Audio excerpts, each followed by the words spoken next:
Hello everyone, कैसे हैं आप लोग। आई होप कि आप सभी लोग बहुत अच्छे होंगे। तो साथ में इसके पहले वाली क्लास आपने देखा काफ़ी लंबी हो गई थी, तो इस क्लास को हम ज़्यादा बड़ी नहीं करेंगे, बस छोटी सी ही क्लास रखेंगे, क्योंकि मुझे पता है आप लोग बहुत ज़्यादा टायर्ड हो गए होंगे, यानी थक गए होंगे। इसलिए इस क्लास को हम छोटी रखेंगे। बाकी नेक्स्ट जो आने वाली कल की क्लास होगी वो छोटी नहीं होगी, बल्कि अपने पूरा टाइमिंग की ही होगी। चलिए, सबसे पहले कुछ इन्फॉर्मेशन यानी कुछ जानकारी आपको बता देता हूं। जैसे कि आप नए हैं तो आप प्लेलिस्ट में जाइए और सीटेड टेस्ट सीरीज़ को आप ज्वाइन कर लीजिए, यानी सीटेड टेस्ट सीरीज़ को आप ओपन करिए और इसमें की जितने भी क्लासेज हैं सारी क्लासेज को आप देख लीजिए। साथ ही साथ इसमें ज्योग्राफी की 2 क्लासेस है, उनको आप ज़रूर देख लीजिए। और कुछ पहले से भी क्लासेज मैंने एक तरीके से प्रोवाइड करा दिया है, तो उन क्लासेज को भी आप 1 से 2 बार ज़रूर देख लीजिए। ठीक है, उससे क्या होगा कि आपका बेस बिल्कुल मजबूत हो जाएगा। ठीक है, और अगली बात करते हैं कि जो हमारे साथ लगातार जुड़े हुए हैं, सबसे पहले उन सभी छात्रों का मैं नेम लेना चाहूँगा। और जिस तरह से आप लोग मेहनत कर रहे हैं इसी तरह से आप मेहनत करते रहिए। मैं डेफिनेटली कहता हूँ कि आपका सिलेक्शन ज़रूर होगा। जैसे कि बात करते हैं, गुंजन जी की बात करते हैं, अनुपा जी की बात करते हैं, सोनिका जी की बात करते हैं, ज्योति जी की बात करते हैं, हाँ तो तनु चौहान जी की बात करते हैं, ये भी हमारे साथ लगातार जुड़े हुए हैं। खुशबू जी की बात करते हैं, छाया जी की बात करते हैं। ठीक है, और नेक्स्ट बात करते हैं, शिवानी चौहान जी की बात करते हैं। ठीक है, ये भी हमारे साथ लगातार जुड़े हुए हैं। ठीक है, सचिन जी की बात करते हैं, शालिनी पाल जी की बात करते हैं। बिल्कुल इसी तरह से आप लोग जुड़े रहिए। आज कोशिश करिए कि आज और कल कम से कम आप क्या करिए, आज या तो कल कम से कम कल 20 से 25 लोगों को जोड़िए एक साथ लाइव में, तो ज़्यादा बेहतर होगा। ठीक है, ताकि हमें भी अच्छा लगे पढ़ाने में। चलिए, आइए अब शुरू करते हैं आज के अपने पहले प्रश्न पर। तो आज का हमारा जो पहला प्रश्न है, भाषा के अभिव्यक्तात्मक कौशल है। पहला ऑप्शन कहता है सुनना पढ़ना, दूसरा ऑप्शन कहता है सुनना बोलना, तीसरा ऑप्शन कहता है बोलना लिखना, और चौथा ऑप्शन कहता है पढ़ना लिखना। जल्दी से इसका आंसर करिएगा, बड़ा अच्छा प्रश्न है, तो जल्दी से इसका उत्तर करिएगा। तो इसका आंसर हो जाएगा तीसरा, कि भाषा के अभिव्यक्तात्मक कौशल जो माना जाता है वो है बोलना और लिखना। क्योंकि आप सोचिए कि अपनी भाषा को आप कैसे किसी के सामने अभिव्यक्त कर सकते हैं, तो उसका एक माध्यम है, या तो बोल कर आप कर सकते हैं, या आप क्या कर सकते हैं, लिख कर अपनी बातों को क्या कर सकते हैं, अभिव्यक्त कर सकते हैं, किसी के सामने एक्सप्रेस कर सकते हैं। इस बात को ध्यान रखिएगा।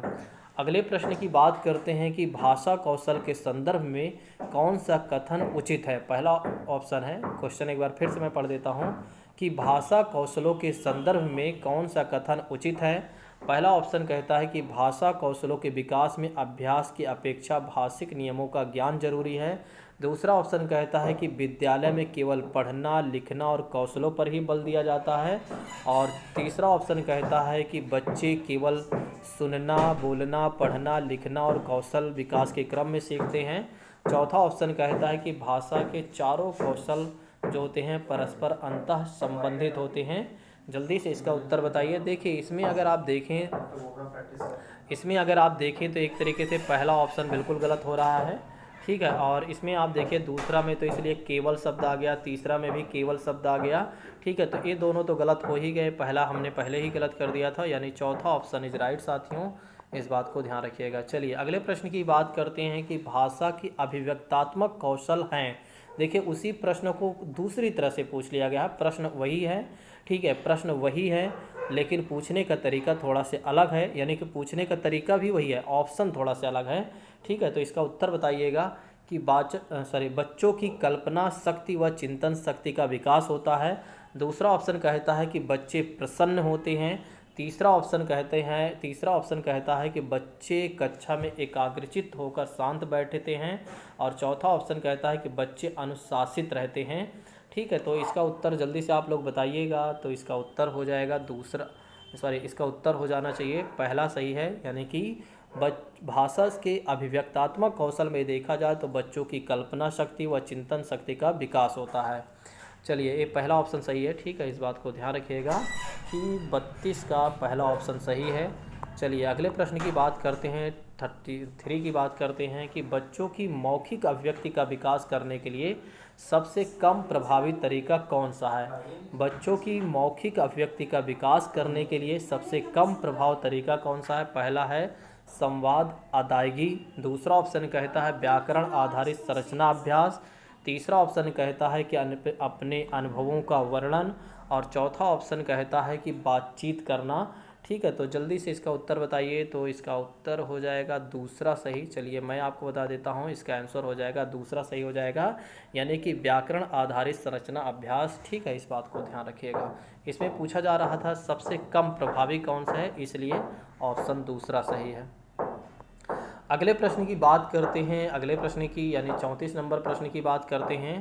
तो 34 प्रश्न कहता है कि पढ़ने का प्रारंभ वर्णमाला से होना चाहिए, कहानियों से होना चाहिए, कविताओं से होना चाहिए, अर्थपूर्ण सामग्री से होना चाहिए। बड़ा अच्छा प्रश्न है। तो पढ़ने का प्रारंभ आपका कहाँ से होना चाहिए, तो आप इस बात को पहले से जानते हैं कि वर्णमाला से होना चाहिए। हमारे पढ़ने की प्रारंभिक जब हम पढ़ते हैं तो सबसे पहले कहाँ से पढ़ते हैं, वर्णमाला से पढ़ते हैं, यानी कि वर्णमाला की जानकारी पहले लेते हैं। अगले प्रश्न की बात करते हैं। अगला प्रश्न कह रहा है कि लिखना क्या है। पहला ऑप्शन कहता है कि लिखना एक बेहद जटिल प्रक्रिया है, एक अनिवार्य कुशलता और जिसे जल्दी प्राप्त किया जाना चाहिए, एक तरह की बातचीत है, यह अत्यंत यांत्रिक प्रक्रिया है। तो जल्दी से इसका उत्तर आप लोग बताइए। तो 35 नंबर का उत्तर कौन सा हो जाएगा, जल्दी से इसका उत्तर करिए, सभी लोग करते चलिए।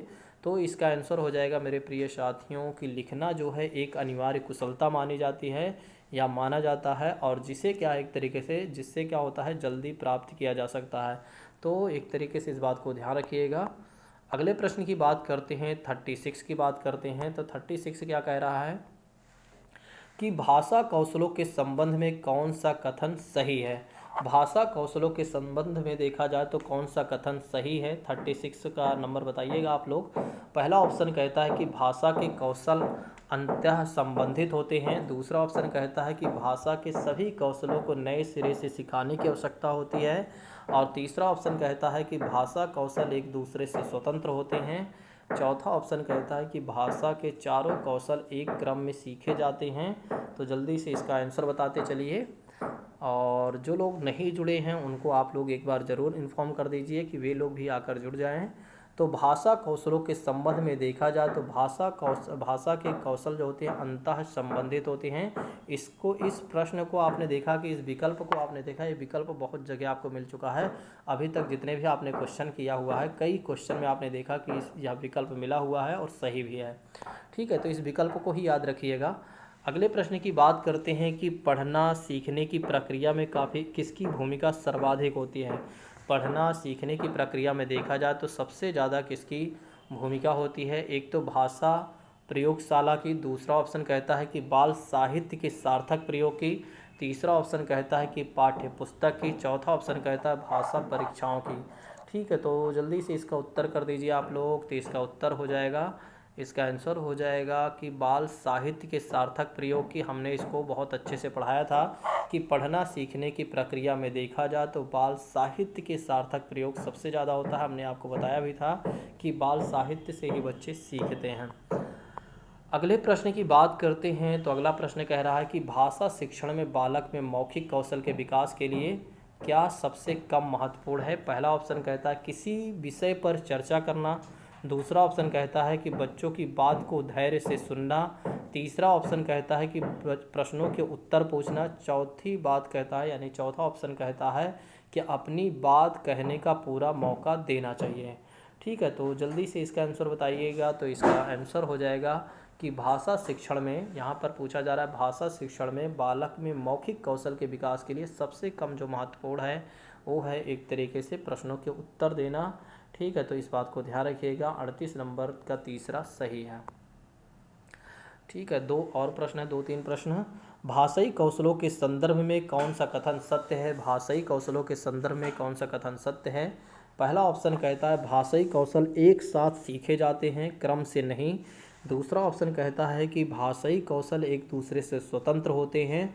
तीसरा ऑप्शन कहता है कि भाषाई कौशल एक क्रम से सीखे जाते हैं, और चौथा ऑप्शन कहता है कि भाषाई कौशल एक दूसरे को प्रभावित नहीं करते हैं। ठीक है, तो जल्दी से इसका आंसर बताइए। तो इसका उत्तर हो जाएगा पहला सही।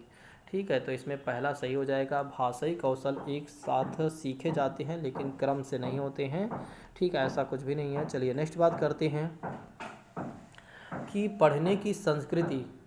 नेक्स्ट बात करते हैं, तो 39 का पहला ही सही है। चलिए नेक्स्ट बात करते हैं, पढ़ने की संस्कृति के विकास के क्रम में डैश पठन को प्रोत्साहित किए जाने की आवश्यकता है। पहला ऑप्शन है कि वैयक्तिक, दूसरा ऑप्शन कहता है शाश्वर, तीसरा ऑप्शन कहता है कि मौन, चौथा ऑप्शन कहता है सामूहिक। जल्दी से इसका आंसर बताइएगा कि पढ़ने की संस्कृति के विकास के क्रम में पढ़ने को प्रोत्साहित किए जाने की आवश्यकता कहाँ होती है? वैयक्तिक। अगर किसी व्यक्ति को पढ़ने के लिए आप प्रोत्साहित करते हैं तो आप इंडिविजुअली करेंगे, ना कि एक तरीके से सामूहिक भी कर सकते हैं, लेकिन यहाँ पर क्लास की बात नहीं की जा रही है बल्कि यहाँ पर इंडिविजुअल की बात की जा रही है, इसलिए ऑप्शन नंबर इज राइट। अगले प्रश्न की बात करते हैं। एक मिनट, इसमें मुझे लग रहा है कि 41 में थोड़ा से कन्फ्यूजन है। एक मिनट, इसमें क्वेश्चन कह रहा है कि पढ़ने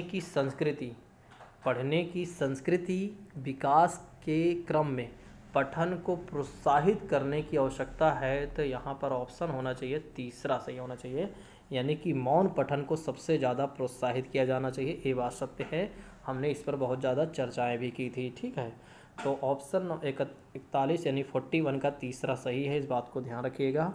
अगले प्रश्न की बात करते हैं कि लिखित भाषा का प्रयोग केवल प्रतिवेदन लेखन के लिए किया जाना चाहिए या किया जाता है? दूसरा ऑप्शन कहता है कार्यालयी कार्यों के लिए किया जाता है, और तीसरा ऑप्शन कहता है कि अपनी अभिव्यक्ति के लिए किया जाता है, और चौथा ऑप्शन कहता है कि केवल साहित्य सृजन के लिए किया जाता है।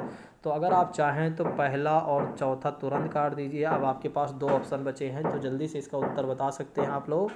तो 42 का तीसरा ज़्यादा सही हो जाएगा, क्योंकि कार्यालयी कार्यों के लिए ही नहीं किया जाता लिखित भाषा का प्रयोग, बल्कि अपनी अभिव्यक्ति के लिए किया जाता है। ठीक है, तो अपनी अभिव्यक्ति मतलब अपनी बातों को एक्सप्रेस करने के लिए लिखित भाषा का प्रयोग किया जाता है। वो कोई भी किसी भी क्षेत्र में आप कर सकते हैं। जैसे किसी बच्चे के संदर्भ में देखा जाए तो बच्चा क्या कर सकता है, अगर उसे छुट्टी चाहिए तो वो क्या कर सकता है कि प्रार्थना पत्र लिख सकता है।